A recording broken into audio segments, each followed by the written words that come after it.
بسم الله الرحمن الرحيم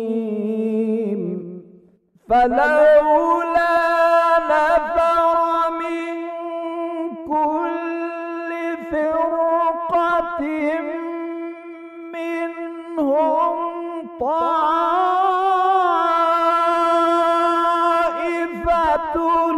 ليتفقهوا في الدين ولينذروا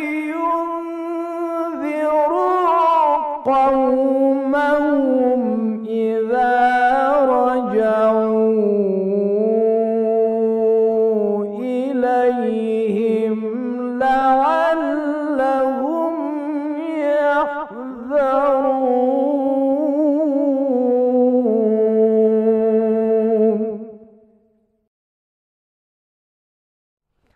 أعوذ بالله من الشيطان الرجيم. بسم الله الرحمن الرحيم. الحمد لله والصلاة والسلام على رسول الله وآله وأصحابه حجة الله أما بعد। আমরা ওযু সম্পর্কে কিছু আলোচনা করব। করার জন্যে কিছু কিছু শর্ত রয়েছে, যেসব শর্ত পূরণ না করলে ওযু সঠিক বলে গণ্য হবে না। আর যদি ওযুর শর্তগুলো ঠিক থাকে তাহলে ওযুও ঠিক হবে। আর যখনই ওযুর শর্তগুলো থাকবে না, ওযু গ্রহণযোগ্য হবে না, স্বাভাবিকভাবেই আমাদের আমাল, নামাজ, রোজা বা যে কাজ করব হয়তো তা গ্রহণযোগ্য হবে না, কবুল হবে না, হয়তো গুনাহতেও আমরা পতিত হতে পারি। এই অবস্থায় আমাদের জানতে হবে যে ওযুর শর্তগুলো কি কি। ওযুর শর্তগুলোর মধ্যে কখনো ওযুর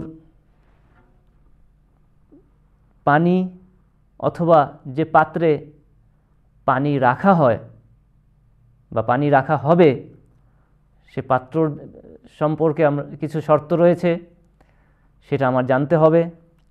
আবার কখনো ওযুর শরীরের যে অংশগুলোতে ওযুর আমরা করে থাকি, যেমন চেহারা, মুখমণ্ডল, দু হাত, মাথা এবং পা, এসব সম্পর্কে কি কি শর্ত রয়েছে সে আমার জানতে হবে।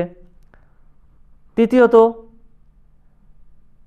ওযু কিভাবে করতে হবে তার শর্ত রয়েছে। যদি এই শর্তগুলো না জানি তাহলে ওযু হয়তো কবুল হবে না, বাতিল হবে।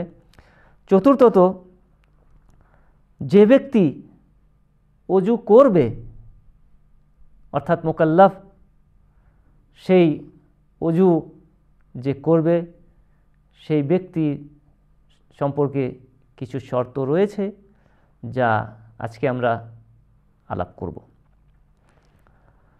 প্রথম কথা, পানি নিয়ে আলোচনা। যে যদিও পানির সোজা কথায় সবাই জানে যে পানিকে অবশ্য পবিত্র হতে হবে, পাক পবিত্র হতে হবে, বা অপবিত্র থাকলে চলবে না। অপবিত্র কাকে বলে সেসব নিয়ে আমরা অবশ্য পরবর্তীতে আলোচনা করব। প্রথমে সে পানি পাক পবিত্র থাকতে হবে। দ্বিতীয়ত, পানিকে অবশ্যই মুবাহ হতে হবে। মুবাহ অর্থ গাসবি না হোক, অর্থাৎ জবরদখল করে পানি কারো কাছ থেকে নিয়ে না এসে থাকে, অর্থাৎ সে পানির উপরে তার হস্তক্ষেপ আছে, মালিকানা আছে, সে পানি তারই, অথবা কারো পক্ষ থেকে সে পানি সম্পর্কে অনুমতি রয়েছে, সে অবস্থায় সে পানিকে মুবাহ বলা হয়। যদি জবরদখল করে, জোর করে, কেড়ে কারো কাছ থেকে পানি নিয়ে আসে, সে পানি দিয়ে ওযু করা সঠিক হবে না। তৃতীয়ত, মুতলাক পানি। মুতলাক পানি বলতে কাকে বোঝায়, অর্থাৎ মুজাফ না হয়। মুতলাক পানি কি, মুজাফ পানি কি, এসব আলোচনা আমরা পরবর্তীতে করব ইনশাআল্লাহ। কিন্তু সংক্ষেপে আমি বলবো, মুতলাক পানি বলতে স্বচ্ছ পানি, পরিষ্কার পানি, আর মুজাফ পানি বলতে যে অন্য কোনো কিছু থেকে গৃহীত পানি, অর্থাৎ আমরা যাকে বলি রস, যেমন তরমুজের রস, কোনো ফলের রস, গেন্ডারির রস, অথবা পানির সাথে কিছু মিশ্রিত জিনিস, শরবতের মতো, তাকে বলা হয় মুজাফ পানি। সে মুজাফ পানি দিয়ে অজু করা চলবে না। অজু করার জন্যে স্বচ্ছ পানির প্রয়োজন আছে। এবং সে পানির সাথে সাথে আমরা পানি যেখানে রাখবো, যে পাত্রে রাখবো, সে পাত্র সম্পর্কেও কিছু কথা রয়েছে, কিছু শর্ত রয়েছে। সে শর্ত আমাদের পূরণ করতে হবে। উদাহরণস্বরূপ, যেরকম আমরা পানির জন্য বলেছি যে পানি মুবাহ হতে হবে, জবরদখল করে যাতে জোর করে নিয়ে না আসে, ঠিক পাত্র সম্পর্কেও ঠিক সেই শর্ত যে পাত্রকেও মুবাহ হতে হবে, অর্থাৎ জবরদখল করা পাত্র বা অন্য কারো থেকে কেড়ে নিয়ে আসা পাত্র যাতে না হয়, তাকে অবশ্যই মুবাহ পাত্রে পানি রেখে সেই পানি দিয়ে অজু করতে হবে। এবং এই পাত্র সম্পর্কে দ্বিতীয় কথা হচ্ছে গিয়ে যে এই পাত্র সোনা এবং রূপার তৈরি না হয়। যদি সোনা এবং রূপার তৈরি পাত্র হয় তাহলে সেই পাত্র দিয়ে পানি তুলে অজু করা যাবে না। এটা হচ্ছে গিয়ে যে পানি এবং পাত্রর ক্ষেত্রে।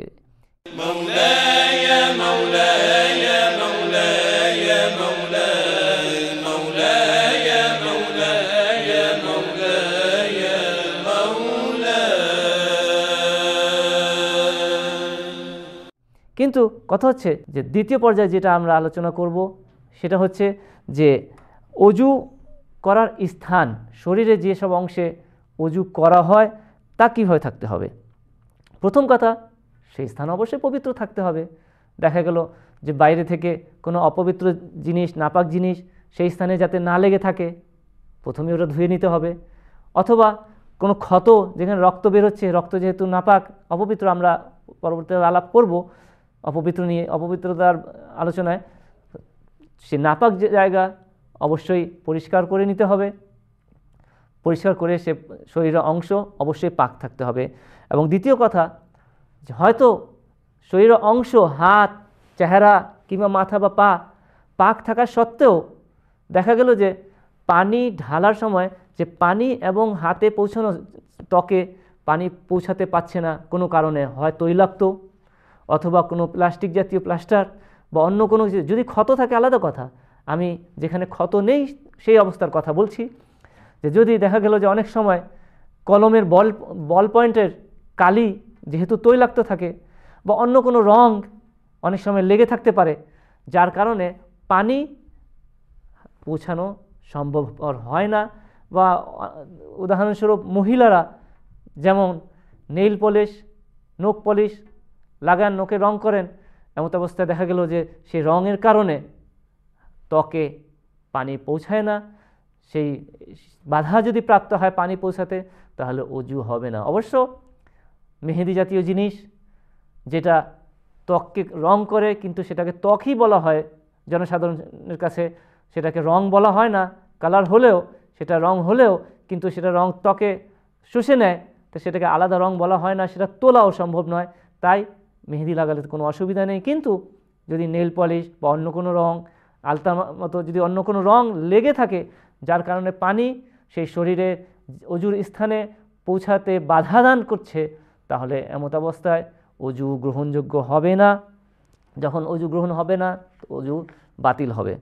তৃতীয় শর্ত যেটা হচ্ছে যে কিভাবে আমরা অজু করব, অর্থাৎ তার নিয়ম নীতি। অজু অবশ্যই তারতিব দিয়ে করতে হবে। তারতিব অর্থ একের পর এক, প্রথমে নিয়ত করতে হবে। তারপর যদি নিয়তের পূর্বে যে সুন্নাত কাজগুলা, যেমন হাত ধোয়া, নাকে পানি দেয়া, কুলকুচি করা, এসব করার পর যখন নিয়তের পর সে মুখমণ্ডল ধোবে, হাত ধোবে, এমত অবস্থায় সর্বপ্রথম একের পর এক তার জানতে হবে তারতিব কী, নিয়ম নীতি কী। প্রথমে চেহারা ধুতে হবে, তারপর হাত ধুতে হবে, তারপর মাথা মাসা করতে হবে, তারপর পায়ে মাসা করতে হবে। এর তারতিব হিসেবে তাকে উজু করে যেতে হবে। এবং এই তারতিবের সাথে সাথে যে কিভাবে উজু করতে হবে তার মধ্যে দ্বিতীয় কথা হচ্ছে গিয়ে যে মাওয়ালাত, অর্থাৎ পরপর একটার পর আরেকটা করতে হবে। এরকম নয় আমি চেহারা ধুয়েছি, তারপর একটু গল্প করলাম, একটু বসে থাকলাম, তারপর কিছুক্ষণ পর গিয়ে আবার হাত ধুলাম, না। মানে একের পর এক পরপর কোনো সময় ব্যয় না করে, পার্থক্য যাতে না হয় সময়ের সাথে সাথে করতে হবে, এবং সাথে সাথে করাকে বলা হয় মাওয়ালাত। তারতিব ঠিক থাকবে, একটার পর একটা করবে, কিন্তু দেখা গেল যে চেহারা করছে, তারতিব ঠিক আছে, চেহারা ধুচ্ছে, কিন্তু তার অনেকক্ষণ পর গিয়ে সে হাত ধুচ্ছে। এই অবস্থায় তাকে সময়ের ব্যবধান যাতে না হয়, পরপর সে করে সে অজুকে শেষ করবে, এবং তাকে বলা হয় মাওয়ালাত। এবং তৃতীয় কথা হচ্ছে গিয়ে যে অজু যে ব্যক্তি করবে তাকে অবশ্যই সব কাজ নিজে করতে হবে। এমন নয় যে একজন পানির পাইপ নিয়ে ধরে আছে আর সে অজু করছে, বা একজন পানি নিয়ে ঢালছে সে অজু করতেছে, না। যেমন আমাদের অনেক সময় অনেক কাজ আমাদেরকে অন্যদের দ্বারা করাই, চাকর দিয়ে করাই, অন্যদের দ্বারা করাই, না। অজুর সব কাজগুলা যে অজু করবে তাকে নিজে নিজেই করতে হবে। অর্থাৎ সে চেহারা যদি ধোবে তাকে নিজে ধুতে হবে, সে হাত যদি ধোবে তাকে নিজে নিজে হাত ধুতে হবে, তাকে মাসা যদি করতে হবে নিজে নিজে করতে হবে। কিন্তু যদি কোনো অসুস্থ ব্যক্তি থাকে, যেটা আমরা আলোচনা করেছি যে তার হাত নেই, মাসা করতে পারবে না, তখন একজনকে উত্তরাধিকারী হিসেবে সে নিয়ত করায়, সে মাসা করাবে। অথবা এমন অবশ ব্যক্তি যে বেচারা হাত পা নাড়াতেই পারে না, অসম্ভব, সেটার কথা আলাদা। এমন অবস্থায় তাকে অন্যজন অজু করিয়ে দিবে। কিন্তু একজন সুস্থ ব্যক্তি সে নিজে নিজে অজু করবে। এবং শেষ কথা যেটা আমরা আলোচনা করব সেটা হচ্ছে গিয়ে যে অজুর শারায়াতের মধ্যে যে আমরা আলোচনা করব তা হচ্ছে গিয়ে যে পানি পৌঁছার ব্যাপারে অজু যে করবে তার সম্পর্কে, যে পানি পৌঁছার ব্যাপারে তার কোনো অসুবিধা না থাকে, ব্যক্তি সুস্থ, পানি পবিত্র, পাত্র পবিত্র, সব কিছু ঠিক আছে, শর্তগুলো মুবাহ। কিন্তু কথা হচ্ছে যে ব্যক্তি অজু করবে এই পানি তার জন্য ক্ষতিকর, বা শীত প্রধান দেশ, এত ঠান্ডা পানি, একজন লোক এই ঠান্ডা পানি তার জন্য ক্ষতিকর, তখন তাকে কি করতে হবে? এই পানি যদি তার জন্য অসুবিধার কারণ হয় তাহলে সে অজু করবে না, তাকে তায়াম্মুম করতে হবে। আর যদি ক্ষতি না হয় বা এমন কোনো ব্যবস্থা থাকে সেই পানির অসুবিধা দূর করতে পারবে, তখন এমন অবস্থায় তাকে সেই অসুবিধা দূর করে অজু করতে হবে। উদাহরণস্বরূপ যদি পানি না থাকে, বরফ থাকে, তুষার থাকে, সেটাকে সে পানি করে অজু করবে যদি সময় থাকে। যদি পানি ঠান্ডা থাকে, তার জন্য ক্ষতিকর হয়, সে পানিকে হালকা গরম করে যদি করতে পারে তাই করবে। যদি কোনো অবস্থায় না থাকে, তার জন্য অসুবিধা না হয়ে থাকে, তাহলে এমত অবস্থায় সে অজু করবে। আর না হলে যদি সে পানি তার জন্য ক্ষতিকর হয় তাহলে তাকে তায়াম্মুম করতে হবে। এবং শেষ কথা যেটা আজকে আমরা বলবো, যে প্রত্যেকটা কাজে যেটা প্রথম কথা, এটা আমরা শেষে বলছি, যে তার সমস্ত কাজে কাসদে কোরবাত যাকে বলা হয়, আল্লাহ রাব্বুল আলামিনের নৈকট্য লাভের জন্যে তাকে অজু করতে হবে। কারণ এই নিয়ত যদি তার না থাকে, সারা দিন রাত সে হাত ধোক, সে চেহারা ধোক, সে মাথা মসে করুক, সারা শরীর মশা করুক, তাকে অজু বলা হবে না। যতক্ষণ পর্যন্ত সে আল্লাহর নিয়ত না করবে ততক্ষণ পর্যন্ত তার অজু হবে না। তাহলে আমরা আলোচনা করেছি যে অজুর শর্তগুলোর মধ্যে কি কি রয়েছে। এখন এই শর্তগুলো যদি সঠিক থাকে তাহলে তার অজু হয়েছে, আর যদি শর্তগুলো সঠিক না হয়ে থাকে তাহলে তার অজু বাতিল বলে গণ্য হবে। এমন অবস্থায় তার ইবাদত, তার আমলও বাতিল হয়ে যাবে। আসসালামু আলাইকুম ওয়া রাহমাতুল্লাহি ওয়া বারাকাতুহু।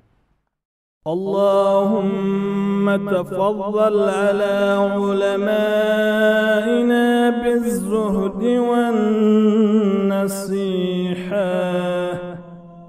وعلى المتعلمين بالجهد والرغبة، وعلى المستمعين بالاتباع والموعظة